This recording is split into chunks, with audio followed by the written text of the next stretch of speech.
하나님은 우리를 부르실 때 하나님의 뜻이 있고 하나님의 계획이 있어요. 그냥 막무가내 우리를 한 사람 한 사람 절대 부르지 않았습니다.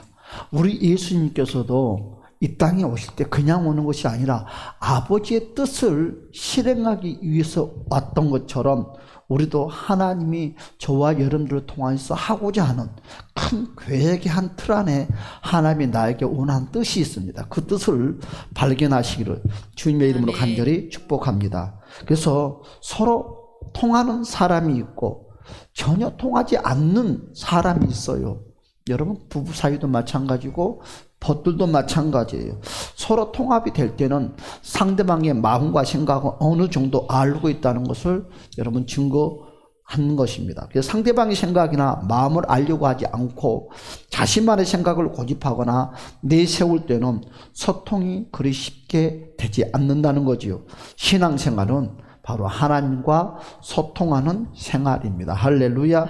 우리는 하나님께서 우리의 마음과 생각을 아시고 응답하시는 것을 간절히 우리는 기대를 하고 있습니다. 그래서 내 소원과 문제를 알아달라고 우리는 간구하는 것이죠. 바울은 오늘 골로새 교회의 성도들에게 여러분 하나님과 소통하는 신앙을 촉구하고 있습니다. 그래서 하나님과 소통하는 제일 중요한 시작이 무엇이냐? 하나님의 뜻이 무엇인가를 아는 것입니다. 여러분 하나님의 뜻과 바로 심정을 전혀 알지 못하고 내 뜻과 내 사정만 무작정 고집스럽게 내세운다면 소통은 절대로 이루어질 수가 없겠지요. 그래서 골로새 교인들을 향하여 이런 강구를 쉬지 않고 있다고 말을 하고 있습니다. 그래서 오늘 9절에서 말씀하시기를 뭐라고 말씀을 하고 있어요?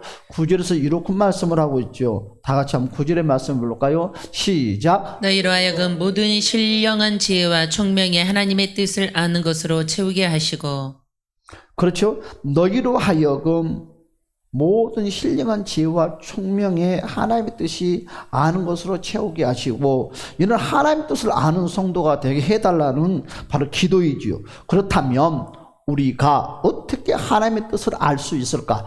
제일 우리가 사모하는 것이 이거죠. 하나님의 뜻을 여러분 알려면은 제일 먼저 그분과 대화가 이루어져야 됩니다.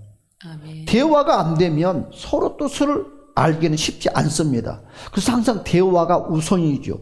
그렇단다면 여러분들은 하나님과 대화가 가능하십니까? 제가 질문을 하고 싶습니다. 그래서 그분의 뜻을 알고 그분과 소통을 하고 있습니까? 두 번째 여러분들에게 질문입니다. 그래서 예수님께서도 이 땅에 계시는 동안에 하나님 뜻을 이루시려고 오셨다고 우리에게 말씀을 하고 있습니다. 하나님의 뜻대로 해달라고 날마다 예수님은 기도의 목적이 그거예요. 아버지 뜻이 무엇입니까? 아버지 뜻대로 내가 행하기를 원합니다. 99.9%가 예수님의 기도가 이겁니다. 그럼 우리의 기도도 마찬가지죠. 우리도 돈을 주시옵소서 무엇을 해달라는 이 땅의 문제를 놓고 기도하기보다는 우리도 90% 이상의 기도가 아버지 뜻이 무엇입니까? 내가 오늘 어떻게 아버지 뜻대로 순종하기를 원하시나니까, 이것을 우리는 계속 반복해서 물어볼 때 우리가 구하지 아니하는 것까지 우리 주님은 덤으로 우리에게 허락한다는 거죠. 할렐루야. 그래서 다시 말씀을 드립니다. 예수님께서 이 땅에 바로 계시는 동안에 하나님의 뜻을 이루려고 오셨다고 말씀했다고 그랬어요. 하나님의 뜻대로 해달라고 늘 기도의 생활이었던, 그리고 마침내 하나님의 뜻을 이루셨다고 우리 예수님은 우리에게 말씀을 하고 있습니다. 그렇단다면 주님을 쫓아가는 저와 여러분도 당연히 하나님의 뜻을 알고 그 뜻을 이루어 드려야 합니다. 하나님의 뜻은 과연 무엇일까요? 그렇죠? 하나님의 뜻은 과연 무엇일까요?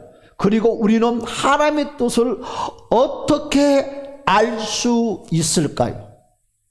그렇죠? 일단 오늘 설교가 좀 귀중한 설교인 것 같아요. 하나님의 뜻이 무엇인지를 알 수 있는 유일한 방법은 하나밖에 없어요. 하나밖에. 바로 무엇이에요? 하나님의 말씀, 성경이라는 것입니다.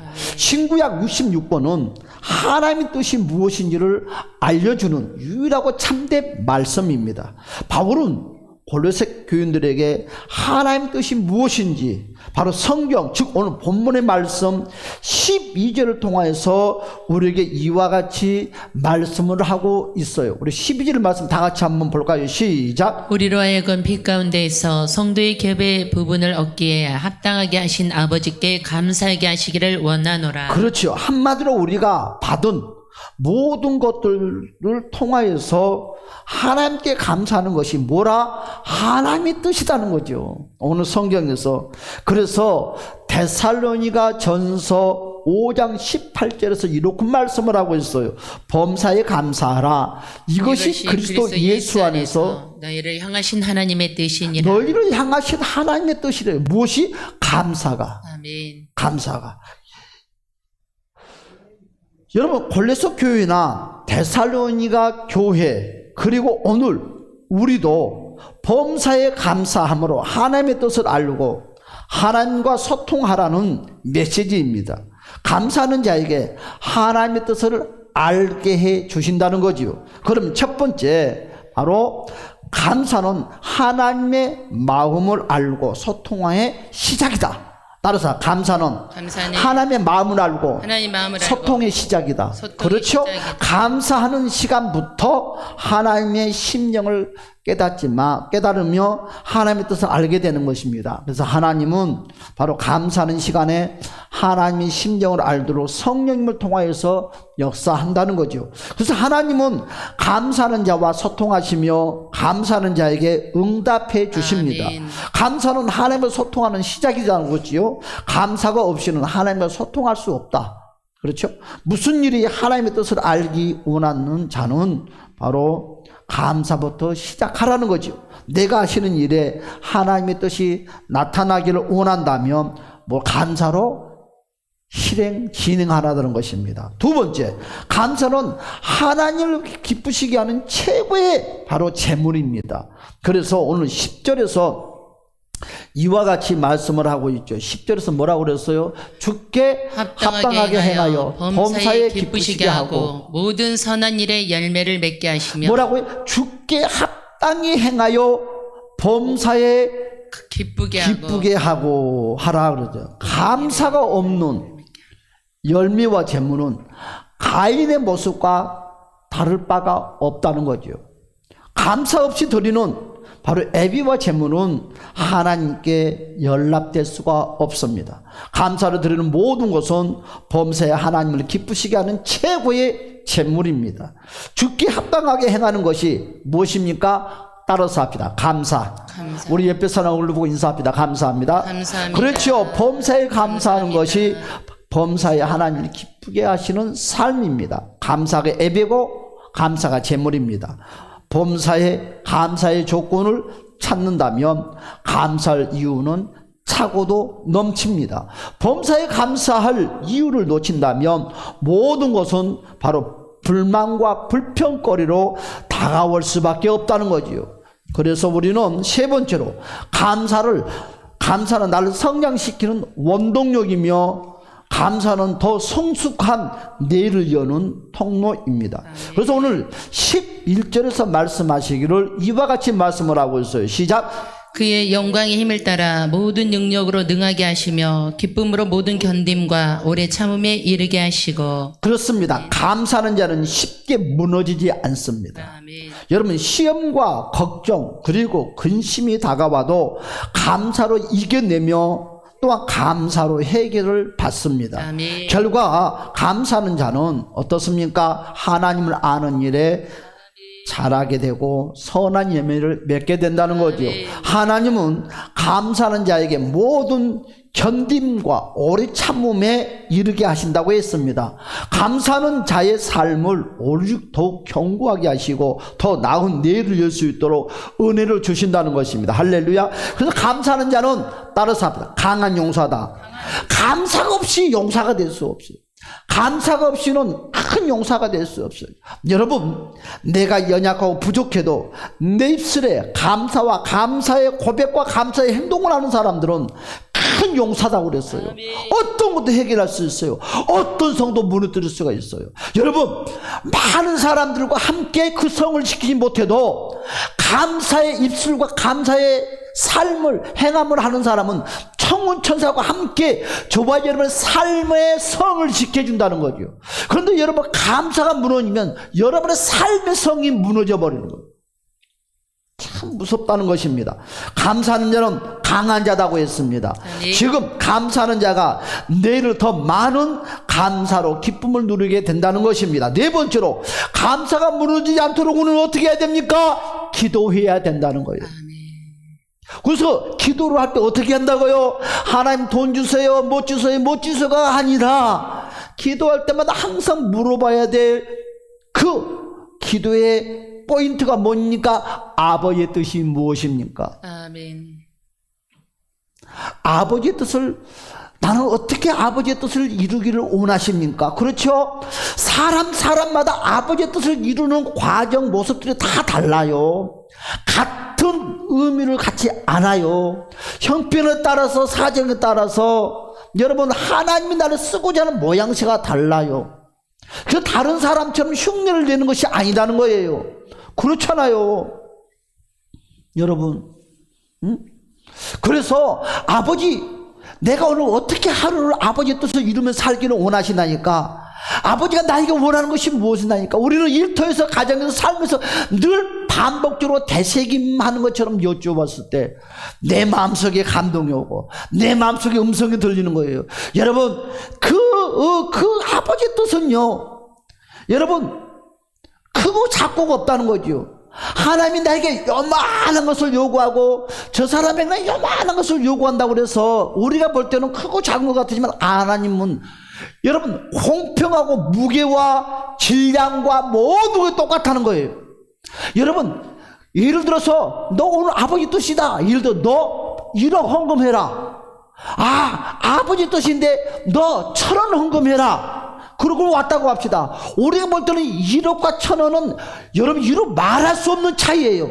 그러나 하나님 보실 때는 1억의 무게와 질량과 여러분 10,000원의 무게의 질량과 똑같다는 거지. 이해 간가요?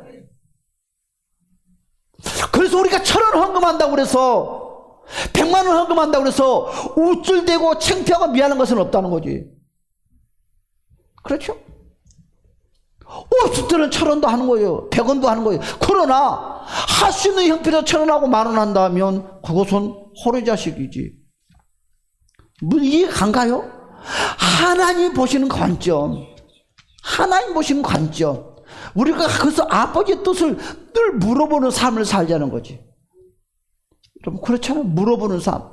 그 뜻을 깨닫고 그 뜻에 발맞춰서 우리가 하루하루의 삶과 신앙생활을 하는, 하나님은 여러분들에게 미소를 받을 수도 있는 것이고 또 감사의 고백을 받을 수도 있는 것이고 기도를 받을 수 있는, 받고자 하는 모양새가 다 다르다는 거지. 여러분, 이와 같은 신앙생활을 할 때는 주님께서 이런 모습을 받기를 원하고 저와 같은 신앙생활을 하면 저런 모습을 받기를 원하는 모양새가 다르다는 거지. 그래서 하나님 뜻을 이루는 것은요, 다 사람마다 다르다는 거지. 또 원하는 조건이 다르다는 거지. 그래서 감사가 무너지지 않도록 무엇이 필요하다? 기도가 필요하다. 그 기도의 중심은 뭐냐? 아버지의 뜻을 여쭤보는 것이다. 바울은 골로새 교인들이 범사에 감사함으로 하나님의 뜻을 놓치지 않도록 쉬지 않고 뭐 하라겠다고요? 기도하라는 거예요. 쉬지 않고. 기도가 뭐라고요? 아버지의 뜻을 여쭤보는 거. 응답받아서 감사하는 자보다 응답을 믿고 감사하는 자가 더 신령한 자요, 하나님의 뜻을 아는 자예요. 감사와 기도로 채워지는 사람은 쉽게 무너지지 않습니다. 감사가 계속될 때 문제가 해결되고 더 큰 복의 주인공이 된다는 것이요. 그렇다면 감사가 무너진 시대에 여러분 시대를 지나고 있습니까? 우리는 감사가 무너져가는 이 시대죠. 환경의 감사. 불신자는 물론이고 성도들마저도 감사를 잃어가고 있다는 거예요. 이 시대가 범사에 감사하라고 감사할 이유로 주셨는데도 감사하지 못하는 자들이 늘어나고 있어요. 이것도 불만, 저것도 불만, 저것도 불만, 저것도 불만, 저것도 불만. 만족이 없다는 거죠. 만족이.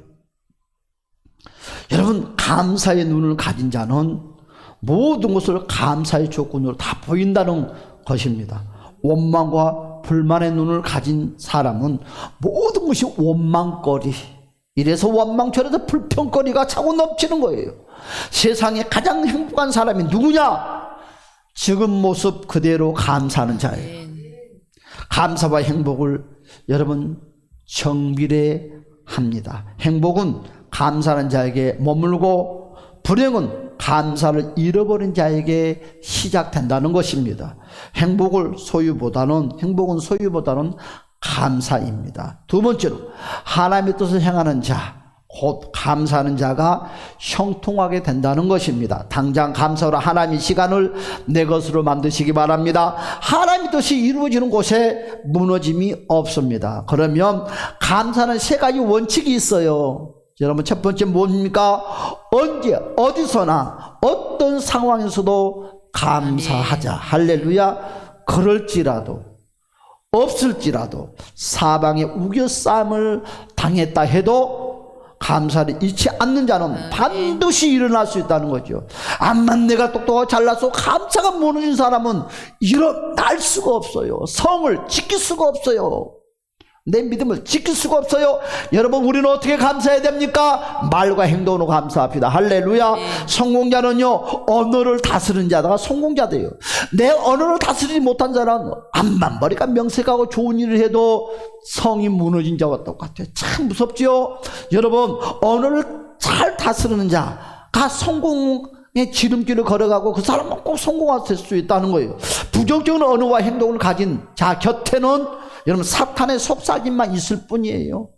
감사의 언어와 여러분 감사의 행동으로 여러분 나를 일으키시기를 주님의 이름으로 축복합니다. 그렇습니다. 세 번째로 범사에 끝까지 감사다. 그래서 감사는 했다 안 했다가 아니라 변함없이 가는 것입니다. 아멘. 아멘. 감사의 끝은 없어요. 아멘. 성과는 그날까지 고백해야 될 내용입니다. 언제까지 감사해야 되는지 여러분 경계가 없어요. 해결될 때까지, 기적이 일어날 때까지 살아있는 동안에 감사입니다. 이제 말씀을 마무리하겠습니다. 오늘 내가 드릴 감사의 제물은 무엇입니까? 그럼 사람들은 항상 돈 그래. 아니에요. 여러분, 오늘 내가 드릴 수 있는 감사, 우리가 한 주간에 드릴 수 있는 감사의 제물이 무엇입니까? 진짜 감사입니까? 감사의 흉내입니까? 여러분, 감사하는 나에게 하나님의 복이 반드시 임한다는 것을 아멘. 믿으시기를 주님의 이름으로 축복합니다. 아멘. 감사의 자리로 더 한 걸음 한 걸음 나아가는 이번 한 주간이 되시기를 주님의 이름으로 간절히 축복합니다. 이 시간에 우리 1분만 주여 오늘 감사하고 내 입에 떨어서 떠나지 않겠다고 동선을 기도하겠습니다. 주여 할렐루야 할렐루야 할렐루야.